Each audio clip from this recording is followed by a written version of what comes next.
We are so thrilled to partner with GWATA because GWATA has a lot of the same philosophy that Numerica does, enhancing lives, fulfilling dreams, and building our community. So with that, let's get started. Julie, do you want to introduce yourself and tell us about your business? Sure. And then tell us, what was the key driving force to becoming an entrepreneur in your chosen profession? Okay, I can make quick with notes today. So, for those of you that don't know me, my name is Julie, owner, photographer at Julie Photography, and a little bit of personal background. We have 3 kids, and 2 are grown. Our youngest is just about to start high school. Been married for almost 20 years. My husband is an ICU nurse at the hospital here in Wenatchee. And our family dream was to move to the Wenatchee area. And almost 5 years ago, that opportunity presented itself, and we jumped on it. So my passion for photography started very young, and I wanted to make my passion my career. Sorry, and I swallow. I wanted to bring it to a business level. My background is in finance, and I was, after 20 years, becoming increasingly unhappy in my field. So when we moved to Wenatchee, I had the opportunity to make a life change and jump on making my passion my photography business. So I did that. It did not come without challenges and hurdles, but at the end of the day, I'm happier, my family is happier, and I'm happy with that. Do you want to just keep going down the line, Jen? Sure. Okay. Can I get the second question again? Yes. Okay. What was the key driving force to becoming an entrepreneur in your chosen profession? Okay. Well, hello. My name is Jen Staat. I'm the manager of Element Salon and Spa. Element is a full-service salon and spa. I'm very proud to help to employ numerous individuals, all of which are either technicians, estheticians, massage therapists. Some can be nail technicians, and as well as support staff. They are some of the most highly educated and experienced individuals in this field that you will find in North Central Washington. This company continues to raise the bar of the industry through the minds of our clients, our peers, and our community. We generally employ anywhere between 15 to 25, depending on where we're at with our business model. We just recently celebrated 20 years. Valdesardi co-founded Elements back in the 90s, and back then it was Crescent Street Station. And we transitioned into Element Salon and Spa. We've gone through transitions of multiple businesses, have scaled back into one business, and have kind of experienced a lot of different ups and downs in entrepreneurship. Her and I both have. What got me into entrepreneurship? Is that it again? What was the driving force behind you wanting to take on the salon and choose that as your profession? Valdesardi was. I got into Element Salon and Spa as a job. And our vision is to continue to build light-filled successful careers. And when I first came on with Elements, I didn't even wear heels. I didn't know what I was supposed to look like, what my makeup was supposed to do. I thought I was completely out of my element. And I watched Valda, and I unknowingly kind of just shadowed her throughout many, many years. When the time came and she ended up with breast cancer, she knew that that race of hers, that long, driven, passionate race that she had ran for many, many years, and she put everything she had into it. She knew that that time came at that race to pass the baton to me. And I'm very proud to be able to be the one to accept that at the end of that finish line with her. Did I miss any other questions? No. Vicky, your turn. Hi, thanks for inviting me. It's been an honor and humbling. So, Vicky Scharlau, President and CEO of 501 Consultants, and 501 is because it's the IRS tax status for nonprofits. So our complete focus is on nonprofit organizations. We have really 2 sides of our business. Half of it is managing nonprofits from top to bottom. So we are the executive director. The phone comes to our office. We do board meetings, we do committee meetings, we do their convention, we do membership, we do everything. The other side of it, which is probably more what some of the people in this room know us for, is we're professional services provided to nonprofits. So the whole idea behind 501 consultants is we want to help organizations or board members or staff make intentional impact. So all organizations that are nonprofits are created for a specific purpose. You know, there is a reason you were created as a nonprofit organization, and we want to help these organizations who want or ask for help do better at what they do. So that was the premise for the business now. That's not where we started, much like yours.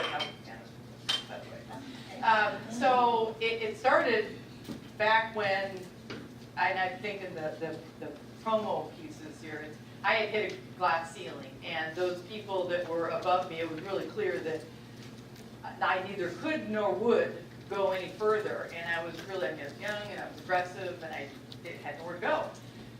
So I thought, how hard can this be? I've actually asked myself twice that way, and both times ended up being a distance. So it started that way, and I didn't really know, honestly I had no idea. I mean, I guess I didn't know how to say no, I didn't know that I couldn't.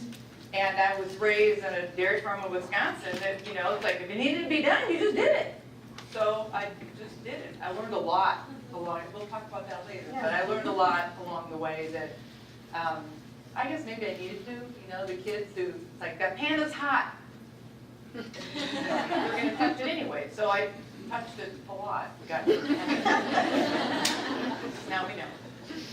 Tricia. Well, it's an honor to hear all of your stories, and I just really actually noticed that we've got the two creative ones on this one and the two financial people on this and it's really better to mix us up a little bit. We get the best out of all of us. So I am the owner of Augustedge. It's a CPA firm, and when I say I'm a CPA, I'm a certified management accountant, and I can list, I'm also an enrolled agent. I'm licensed in all insurances, and I'm also a real estate broker. And but the first thing I say is I'm a CPA, and everyone's like, that's fun. But if I tell you that, no, really what I am is I'm a cash management, profit analysis, and my passion is helping businesses to start and to grow and come up with those solutions to make them successful. So I've been in business for 21 years. In the Wenatchee Valley, I started in 2010. I had no family here. I had no friends here. I had no network available to me to start my company. And I had previously owned a firm in other places, except for I just moved to the beautiful Wenatchee Valley. So why I just went door to door and hello. Hi. One of the people I hired was one of the first people I talked to when I went door to door. So what empowered me, or what had me get started in starting my own business and going in the line of accounting is, just briefly, when I graduated from high school, I went and worked on a fishing barge for 3 summers in a row, and I have to tell you, I excelled there. I became queen of the row. Wherever I go, I'm going to be at the top and of whatever I can achieve. So that's hard work. That's really hard work. And I knew, I'm going to go to college and I'm going to make sure that I can have a job anywhere I go. And it never occurred to me to say, why not start your own business? What occurred to me is that I have this passion. And my passion is helping business owners, again, grow and succeed. And I knew with my knowledge and my skill, I could impact so many businesses. And that's why I started my company, Augustedge. Vicky, as an entrepreneur, what tools and resources have been most beneficial to you? And did you seek out a particular mentor when you were getting started?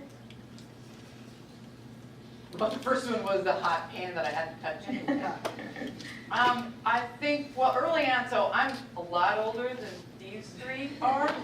So there were no women, I mean, I shouldn't say that, because when I started doing this, there weren't other women business owners in the valley after I had moved here and had worked here for already 10 years. But I had come from a strong agricultural community, and if any of you are from an agricultural community, you know that there's a real partnership on the farm. So I grew up around strong women. So that was a huge part of it. So the mentorship, I just realized that I didn't know much about anything. So I asked a lot of questions and I watched people. You watch people that you want to emulate, or you find out how they react to something, and when your gut goes, ew, then you're like, okay, not for me. And you also, honestly, where I learned the most, especially currently, I have 13 kick-ass employees that teach me something every day. Julie, how about you? What was, did you have a mentor that made you decide photography was the avenue you wanted to take, or? I did not have a particular mentor. I have a lot of mentors. Even everybody in this room is a mentor. We all have inspiring stories, personal stories. Being a photographer, I'm about your story when I'm photographing you. So everybody is a mentor, literally for me. I watch, think, learn from other people, other businesses. Jen, you mentioned Valda, and many of us in this room know Valda, and we all love her, and she's done so much for the community as well. Having her as a mentor, what other resources and tools do you find really helps benefit the employees at Elements? GWATA is going to be one of them.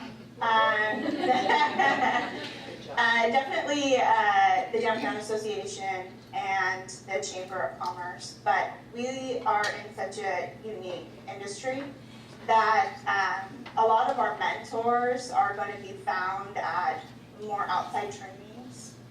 We travel anywhere from the closest being Seattle to as far as New York City.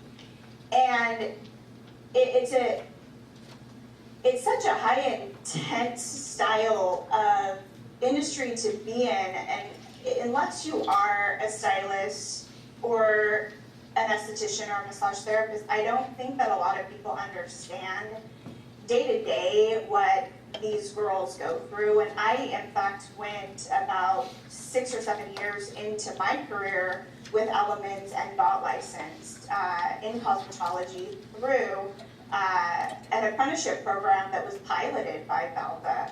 And I wanted to kind of get into their brains. I wanted to understand not just the business aspect of it, but what my employees are going through on a day-to-day basis.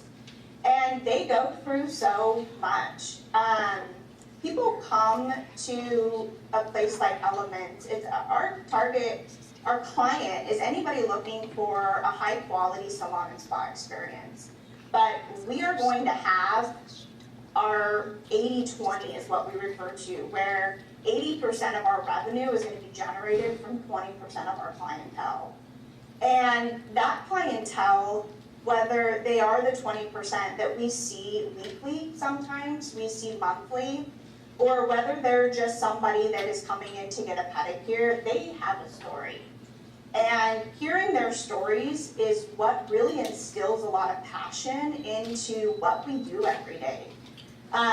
Some of the stories that come to my mind are so dear to my heart that are just from a complete stranger at that point in time. And it's humbling. And they, on average, see and actually touch, anywhere between 5 to 10 people a day. The amount of people that walk through the salon and spa day are anywhere between 50 to 100. So we hear the stories, and I think that we get our passion instilled through our clients. One of the most humbling stories that I had personally just last Christmas was a gal that wanted reimbursement for a gift certificate. And it's something that I still to this day don't really understand why people think that I can reimburse a gift certificate, like a Macy's gift card or anything like that for reimbursement. But I was humbled by her story because she came in and wanted to speak to me personally. And my first instinct was to kind of feel her out. And so I kind of went outside my office and kind of looked at her. And I noticed something different about her, and her husband was kind of stand-back-ish, didn't want a whole lot to do with it.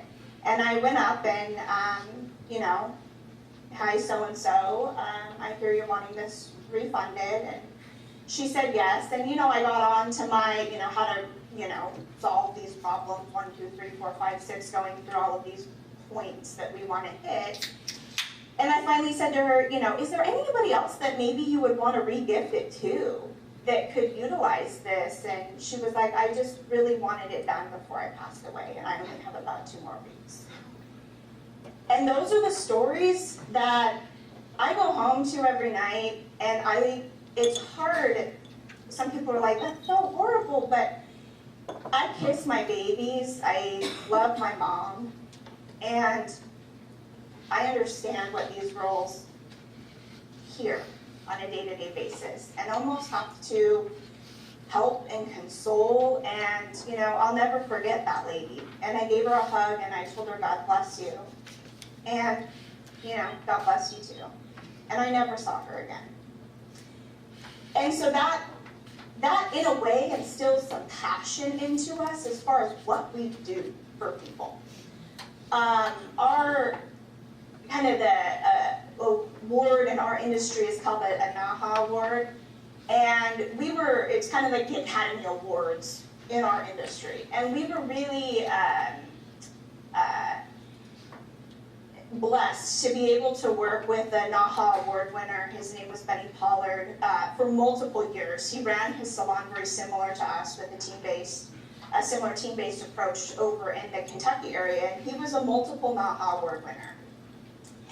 Excuse me. And he had a speech at his acceptance award for this.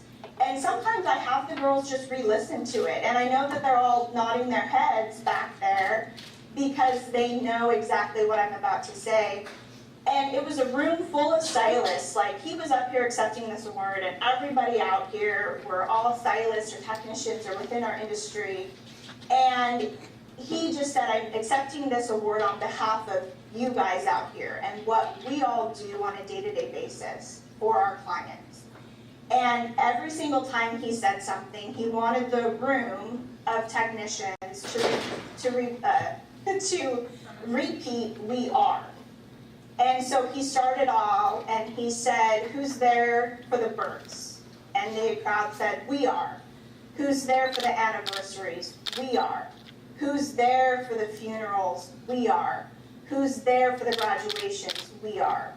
And that itself, within our industry, gives us passion. I love that. And I think every one of you could probably attest to there's more than just surface to your choices as entrepreneurs. There's a lot of depth in how you take care of your clients and the personal touch you guys have with them. Tricia, can you tell us what was the toughest moment you have experienced in your business practice, and how did you succeed to get over it and move forward? Moments. Tough moments. Well, in my business practice, there are a lot of moments, and a lot of moments are great. And there are tough moments, and the moment that you're on the other end of a client that came to you too late in their business, and they want you to save them, and it's very hard when you analyze it and you know what their debts are and what their family is made up of and their car payment, and knowing that they're going to have to let go of employees. Those are hard moments to tell a client. And also in my industry, the tough moments, and I'll just say a little story, a tough moments, and this just happened yesterday. I'm telling a client, look, you know, we're trying to put money away for your taxes, and we've got about $54,000 saved, but you're going to owe $193,000 more because your business has exploded. Isn't that a nice problem to have? Your business has exploded. Well, I don't want to pay that. Tricia, you got to get that $193,000 down to $35,000. And I'm just, okay, how do you want to do that? And we talked, and we came up with great ideas, and what I had to do is listen to this client's morals, this client's beliefs, what this client was willing to do, how he wanted to do good with the money, and he thought that was better than giving it to the government, and that was his choice, right? And we got done, and I got him down to $23,000. And I said, you have a huge list of stuff to get done. And those are the tough moments, but with the right client, those can be the good moments. Jen, would you like to address anything? I don't have any problems. We're all peachy.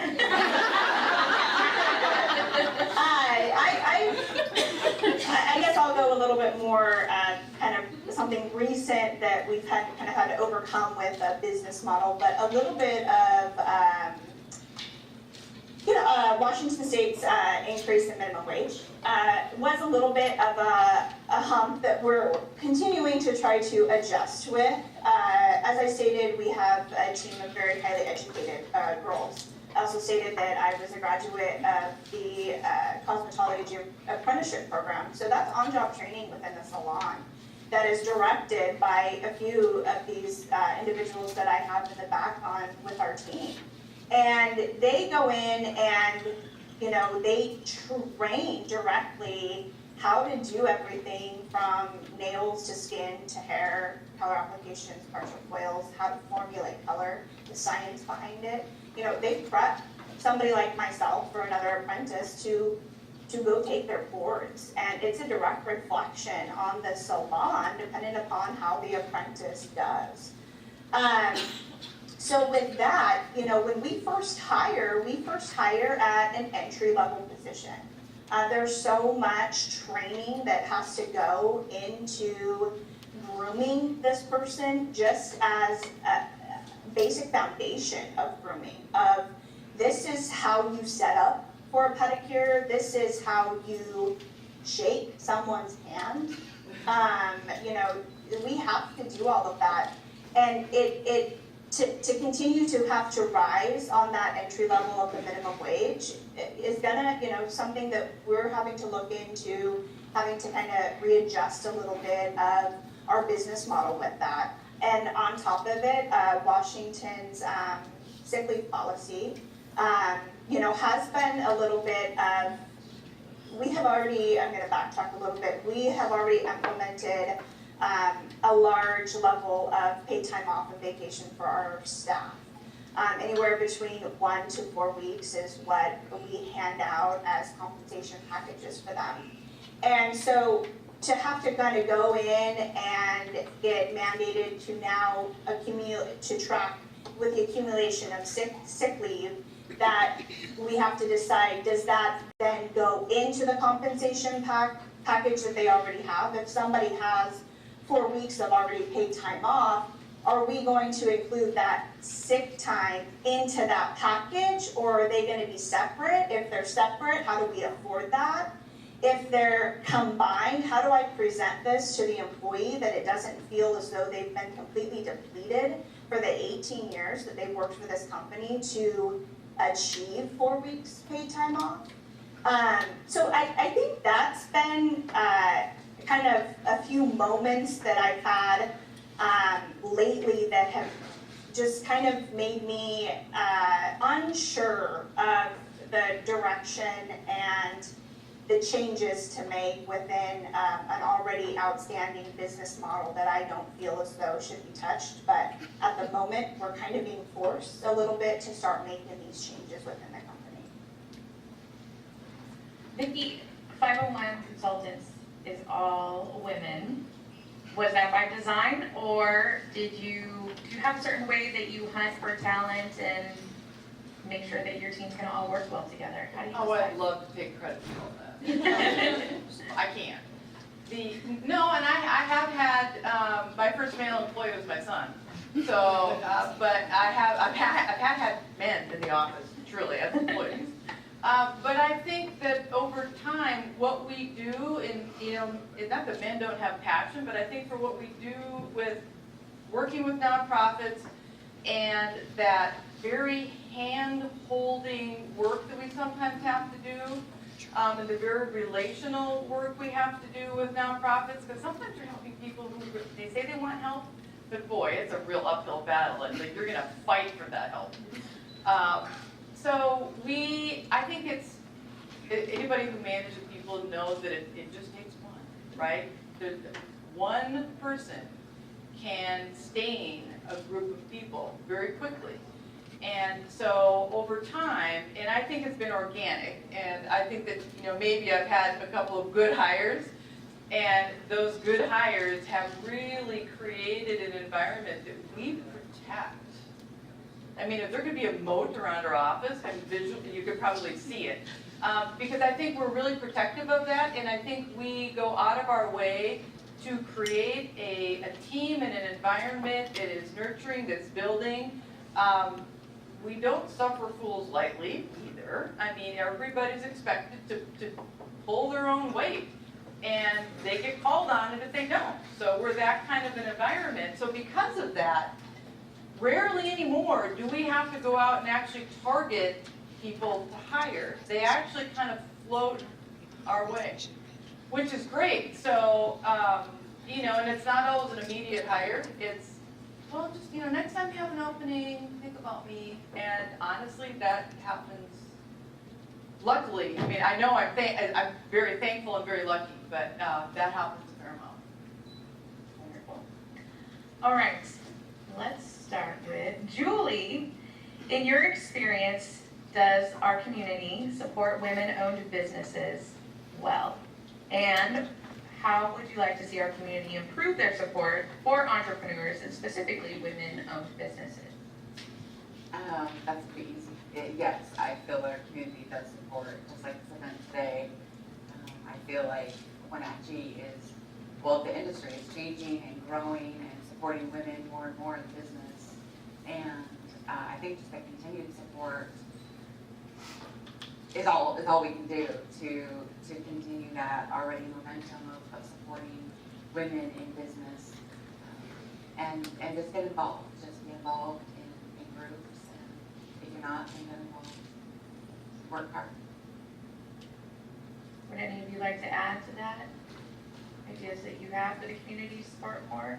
Well, I guess from my perspective, I don't see it as being as much about the community supporting women-owned businesses as I feel, maybe not quite a tsunami, but maybe a small flood of change from people being drawn to the Walmarts and the Costco's and the big box stores, and they're realizing, or even Amazon, and realizing that by doing that, you do it at the expense of small business. So I'd rather promote, yes, women owners, but honestly, I don't care about your sex or your creed or your color. Small business. Right. I mean, if we just support small business and recognize what it does. And we have big businesses here that I'm eternally grateful for. But I think the small business is what makes up the fiber of why people are moving here. Yes, we have unbelievable natural resources, but what keeps people here? It can't be just about the scenery, right? Or about what you do on the weekend. Although, you can tolerate a lot of really bad 40 hours when you've got that to look forward to, but at some point you need to do something in your 40 hours a week. And I think that small businesses is really the fiber that can do that. I think GWATA has done a really great job of focusing on helping the small business owners too here in the community and supporting that and getting the word out about new business. I think, GWATA has done great, and I mentioned this in my interview that statistically, back in the 90s, which is interesting because I started my business in 1997. But back in the 90s, women-owned businesses were about 40%. 40% of the small businesses were owned by women. And today, that statistic has risen to 70%. And I think that's interesting because when I look at, the clientele that I have, that's pretty true. And I think Wenatchee Valley is growing. It's ready for all the Seattle market is pushing people over to the Wenatchee area, the Wenatchee Valley. We have a beautiful recreational area. We need services to provide for all of this impact of people moving to this area. And I think it's a great opportunity for Wenatchee and local businesses to rise up and provide those services. What is your counterintuitive prediction about the next 5 years in your industry, Jen? And do you have a succession plan? Our industry is so unpredictable. For me, being a little bit younger, I don't want to gloat or anything.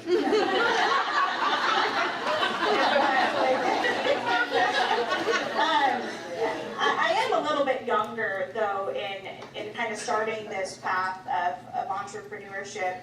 And I think for myself, it's just a 5-year outlook for me is to continue to be able to provide pride-filled, successful careers and continue to be an advocate and a stance kind of in the community as well. I think GWATA has really established such strong relationships here within the Wenatchee Valley and, a lot even stronger relationships nationwide with some top representatives within our industry that the connections that we have with them, I think it's just really kind of open-ended with what we can do within the next 5 years with Elements. I'm super excited for it. I have a great team right now. I don't mean to take away from anything, but I would like you guys to stand up so I could acknowledge you, if you could, because I really thank you.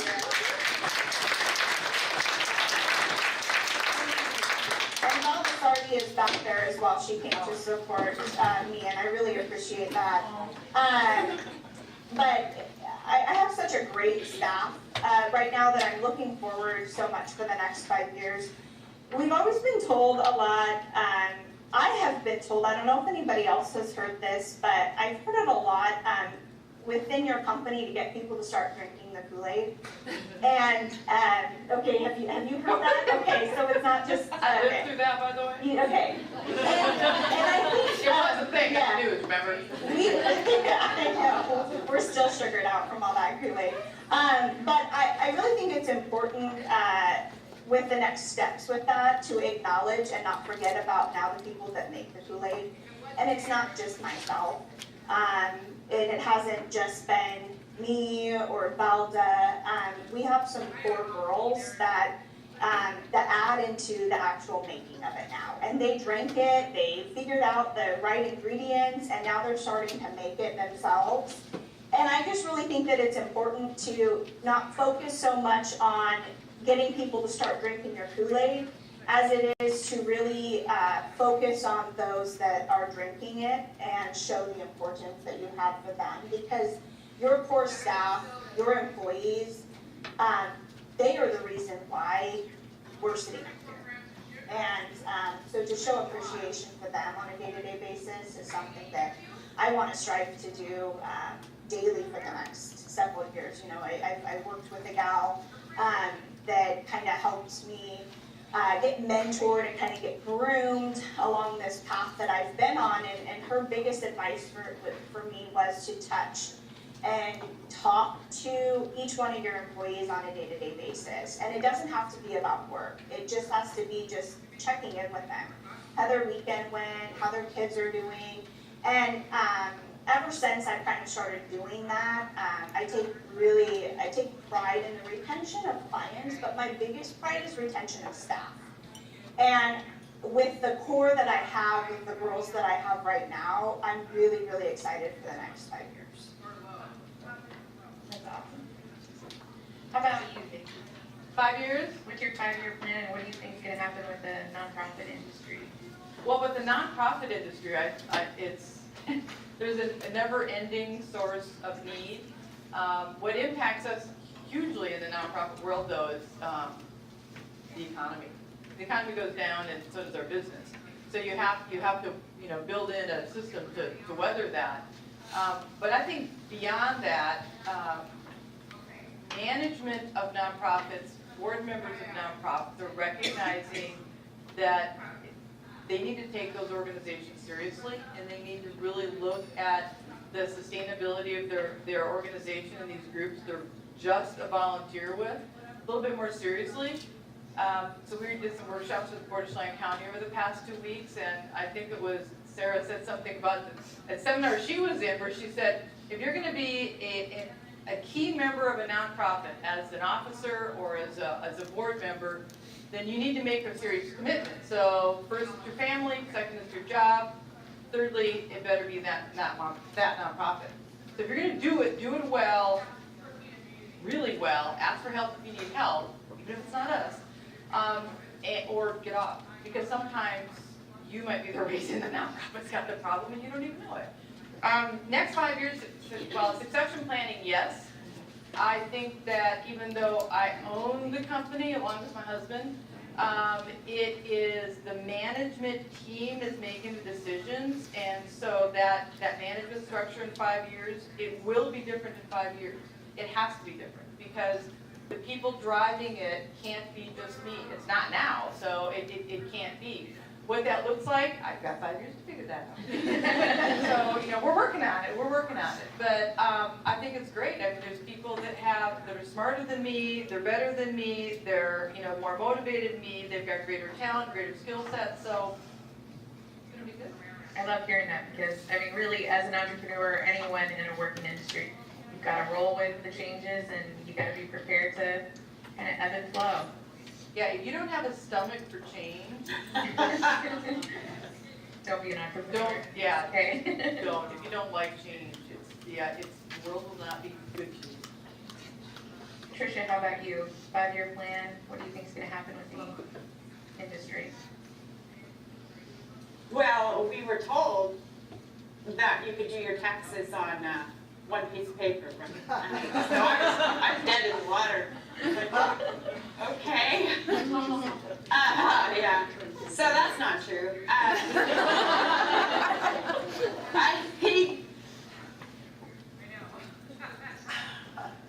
I think that we have a lot of tax law changes coming, and that's always going to happen. And we have to stay ahead of our education, and we have to, participate and continually to learn. And I believe that there's a lot of young people out there that are kind of questioning college, and all my kids are at university, thank you very much. But there are young people out there that are looking at, what are my alternatives? We are a free enterprise. We are a nation of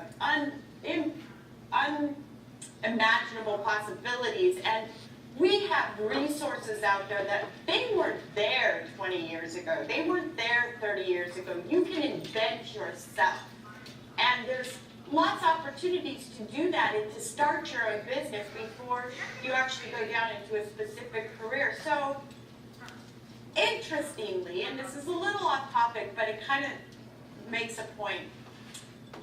So the guy that owns a pest control business, do you think he's passionate about bugs? No. This is, he saw a niche. A need. A need. He saw a need, he saw a niche, he said, I want to be an entrepreneur. And guess what? There's a need for this, and so I'm going to utilize this as my vehicle to grow a business, to hire employees, to provide a service to those in the community. And I see that there is plenty of opportunity. For me, 5 years is, I gotta hand it to my team. I'm right where you are, and I agree with everything that you're saying. Is my team is taking it and working it and meeting our clients' needs. And so for me in 5 years, it's, I just want to hide. Not really, but I want to let go more and more and more. And I see that we will continue to be able to provide our services, and there will always be a reason to have our expertise and our services. I love that. Julie, how about you? What's going to happen with the photography industry in the next 5 years, and what's your plan?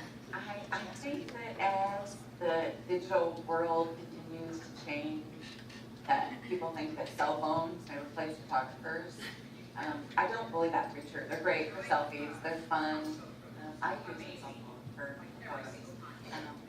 But a professional photographer knows about lighting and posing, backgrounds, editing.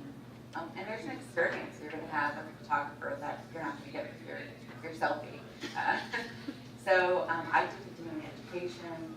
I'm always scouting out new locations to keep my sessions fresh with my clients, and just keep up on the latest technology for me, to make sure I have equipment and training to make sure that I will always. So along that line, you recently rebranded from Julie Burdick Photography to Julie Aynn Photography, and you opened a studio downtown Wenatchee. What brought on the name change and the studio downtown? Okay, so Which I love. If you haven't seen it, you need to go check it out. A little backwards on that. So it was always my dream to open a studio, but that takes time with any business. So I knew that I wanted an old historic building in Wenatchee to best fit my style. So when I found one, I've been wanting to rebrand for quite some time, and I wanted to make my business more personalized, more feminine, which is more true to who I am and who I am as a photographer. So it's a good opportunity to combine my first name and my middle name and rebrand to Julie Aynn Photography. And the studio affords me an opportunity to do headshots and small families and stylized sessions. And I still do most of my sessions outdoors, but I love both of them for different reasons. So it's been a fun experience. Well, Tricia kind of touched on it. What would be your biggest advice for those who are here today wanting to try entrepreneurship? They know they don't want to work for the big guy. And what if they're saying, I don't know what direction I want to go? How do I choose a profession? How do I choose my passion? What would be your biggest advice to them? Go ahead, Jen. Oh, Get started. Alright, get ready. I think you need to love what you do if you want to be in entrepreneurship. I think there's a reason why if you don't want to go to the big guy, I think you need to find your passion. And if you're not able to find your passion in whatever it is that you're doing, try different avenues that it might take, like I did for myself. I went everywhere from, a gym that I worked at to an athletic supply place. It was Athlete's Choice back in the day, then to a salon and spa. And it's there that I fell in love with the industry, but I don't think that I would be where I'm at today if I didn't have that passion for it. So I would definitely say that. And I did mention in a question that I was given prior to coming onto this panel, especially for women entrepreneurs, I stated that if, own being a mom if you choose to be one. Don't put that as being any other greater priority in your life than your children, and know that, regardless of the direction that you take, that time won't be there. And I have a 10-year-old and a 2-year-old at home, And I don't know how my 10-year-old all of a sudden became 10. And I look back at everything that I did to get to where I need to be, and I thankfully don't have regrets, thankfully. I gave the children the time that I needed to be with my children, and I gave the business the time that I needed to be with the business. And so I would definitely say that for some advice is you've got to be able to find your happy medium. Don't put all of your eggs into one basket. Whatever route you go towards, you can combine that. And as women, I definitely think that there's kind of this stigma out there that you do have to choose, one or the other if you're going into entrepreneurship as a female. And lately, I think that that's thankfully changing in a different direction for us to be able to do that. But definitely know that you can do both. And as I sit here, 10 years into being a mom and 15 years into being with the company, I'm very blessed to have Valda be able to provide me the opportunity to do both. Anyone else have other ideas you want to share, or advice, recommendations? I think you hit on some really important ones. I think boundaries are important. I learned all those the hard way because when I had my son, when I first started the business, there was an expectation that you got one or the other. So remember that glass ceiling I was talking about? That was also provided by the same guy that said, just get her to the point where you want her and she goes off and gets pregnant. Oh. Which might be why we have breast milk in our refrigerator at the office. So allow bad employers or bosses the learning opportunity to not become that and become something else and teach yourself to how to move away from that. That was one of my mentors, right? There's negative mentorship as well as positive mentorship. And I think that understanding that you don't have to choose. You need to weigh carefully because, your kids need you. Your family needs you. But your business does too because, payroll doesn't happen all by itself. So there's that reality, but you just need to choose wisely. And I think looking back, I don't know if it's a regret, but I think I learned that if I would have gotten my fingers out and stepped back and step away from, letting the rest of the team take more on themselves, I maybe would have had better balance. Not to say that I didn't have some balance. Some days it went one way, and some it went the other way, but, I probably could have been more balanced. It's hard. The question is, what advice you would give for someone starting a business? You were kind of talking about, how do you find your passion? Well, maybe you don't find your passion, you find the need or the niche. Well, say you get started, that's how to get started and how to succeed. I would recommend, or I would let any entrepreneurial know, you better have guts. You better have grit. You better embrace change. You better have empathy. You better be humble. You better want to learn. And you better find the good in all the bad. Because there is more good than bad. When the bad comes, you better be able to rock that boat and keep sailing. And you need to have a good support system. You really do. And don't be afraid, because if you just make one step, that next step is a little easier. And that next step is a little easier. So embrace and go forward and be cognizant. Open it up to the audience. Thank you, Jessica, for getting us going here. The panel's part is not over, but we wanted to give time. We have a packed house, over 100 people here today. We've got 4 outstanding entrepreneurs for your questions. So I'm going to walk around with a microphone. Once I turn that on here, for audience questions.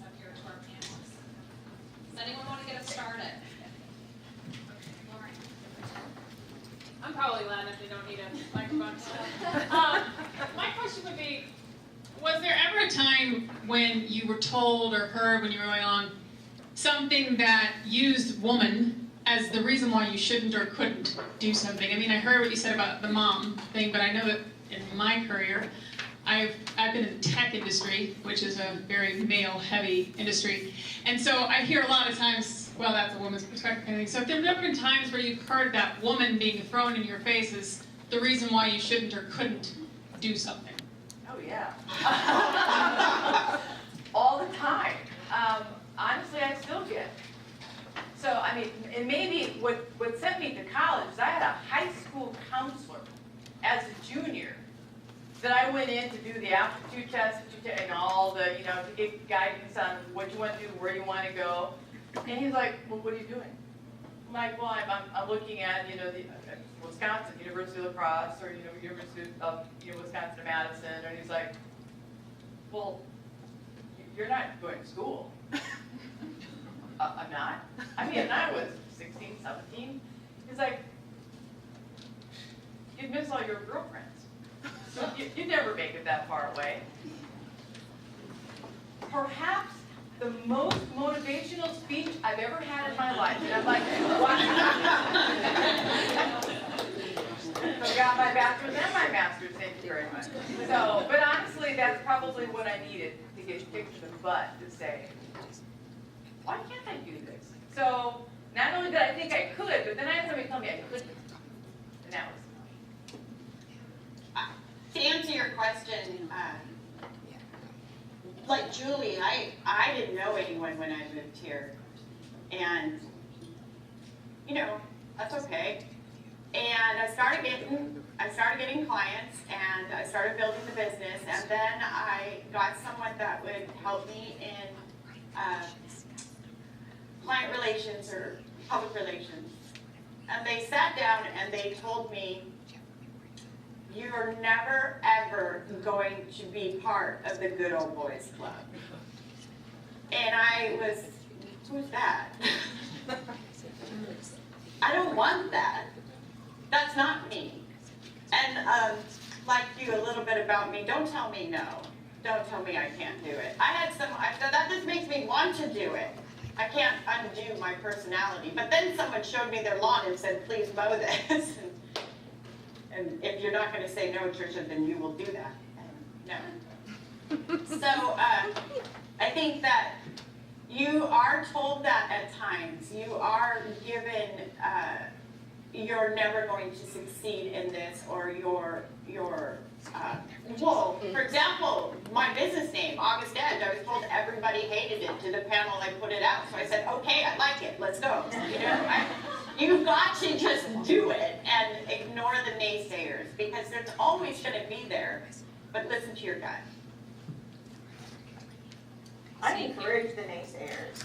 I like it. It gives me a little bit more drive. So if anybody has anything negative to say to me, please let me know, because I do feed off of that. But I know that Valda, when she established what was that Crescent Street Station back in the 90s, I know that it was nailed into her all the time, constantly. And you know, I even think with such a game changer that she was in the industry, even within a smaller community that we are with Wenatchee, you know, she faced that for multiple years, and I'm sure we still continue to face that with the things that we want to be able to provide within the industry that we know about that's happening over in the larger cities, the Seattles and the New York cities, but in a smaller community, I think too, is, you know, we get that. Like, I remember Valda telling me stories that when she first did a microdermabrasion, and she was like, the people, oh my gosh, you're doing what, you know?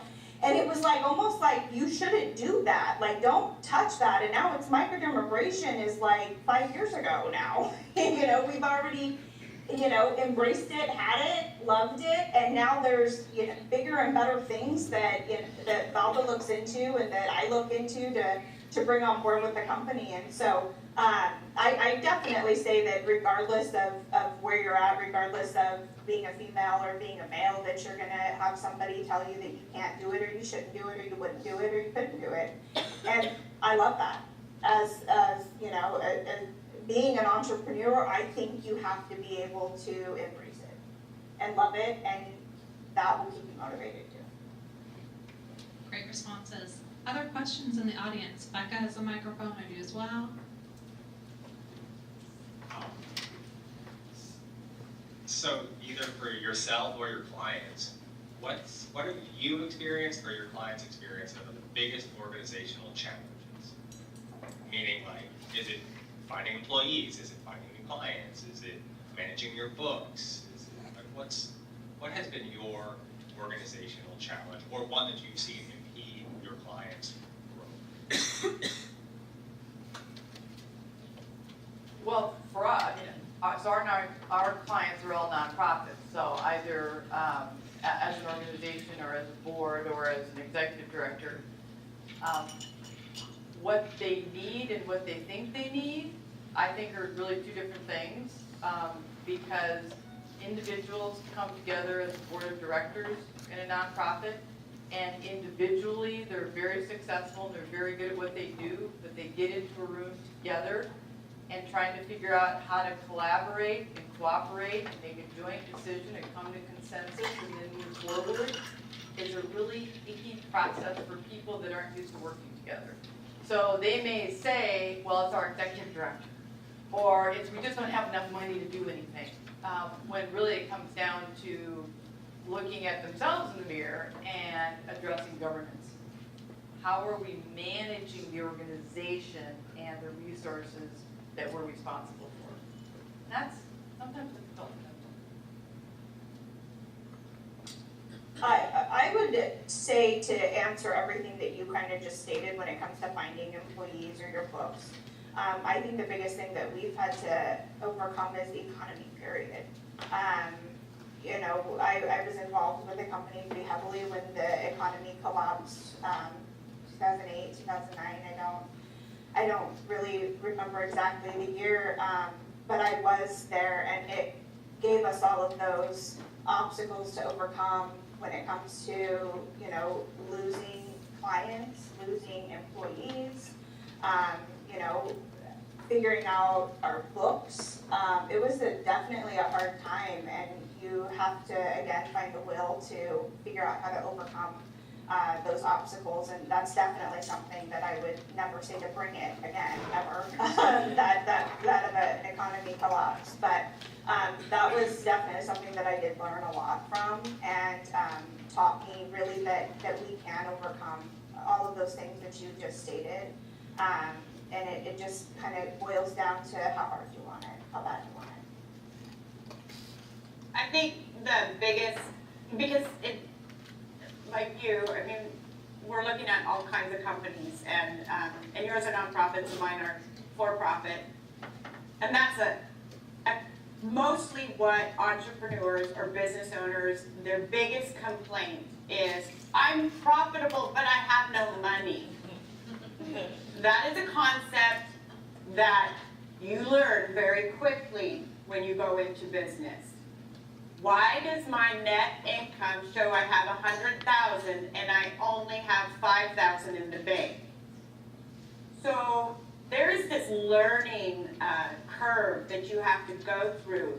And another thing about being a business owner is once you start hiring employees, you're like this. A business owner starts like, you just start like right here, and then they start to grow, and then they hire an employee, boom, and then they grow, and then they hire another, boom, and boom, they're back down here, and they're just always trying to get over this hurdle. This is a very true, not that very common issue, and they're asking me, how do I get past this? How do I get past this? And what they do is they stop paying themselves. And this is funny because I did this, and all their furniture ends up in the office, and they have just a lawn chair left in their house. You know, when I took the last little floral decoration out of my house and the picture off the wall, there was nothing left. My husband said, honey, you need to stop. But you start sacrificing everywhere you can because payroll has to get met. The vendors have to get paid. The collections have to come in. So where is the money? So that's one of the things that most entrepreneurs face. That happens all the time. And so when I say, hey, I'm a CPA, I really like to say instead, I'm a cash management and profit analysis expert. And let's see how we can pay you, the most important person in this business, you the owner. How do we pay you first and then pay the bills? Because you didn't go into business just to make jobs for everyone else and sacrifice your own well-being. We might. I think there's a round Yeah. of applause right now.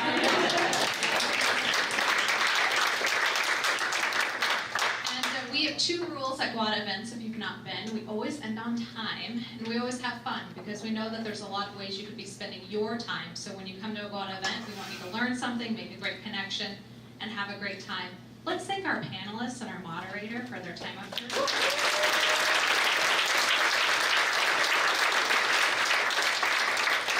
And we want to also thank our presenting sponsor, Numerica Credit Union, along with our supporting sponsors, Smithson Insurance Services and the Entrepreneur Source, who have some booths and some swag back here in the back.